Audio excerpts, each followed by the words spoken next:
Hi Yogi, and welcome to my channel. My name is Ivy, and in this video we'll be breaking down and I'll be guiding you through Eka Pada 2, also known as flying splits. Eka Pada 2 can be extremely challenging because it requires a lot of openness and a lot of strength. You're basically doing splits pose, but on top of your arms.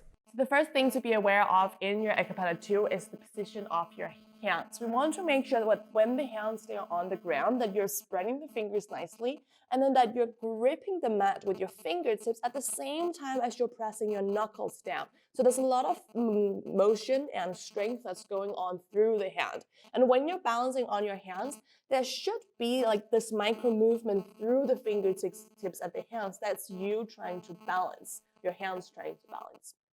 Now, when your hands, they come to the floor, making sure that they're shoulder distance apart. They can also be a little bit wider, actually, if that feels better for your body.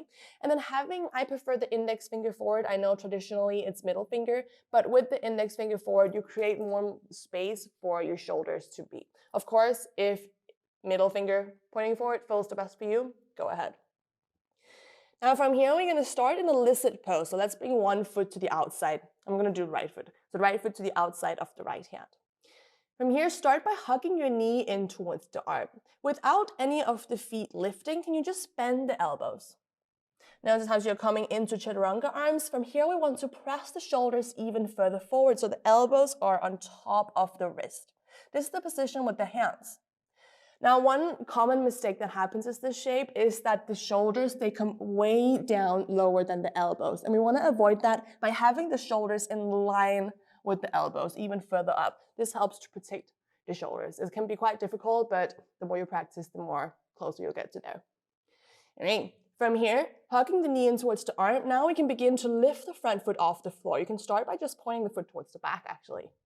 And then from here, bending the elbows so they come down. Maybe we straighten the leg out to the side. And then from here, maybe just give it a few jumps with the back foot.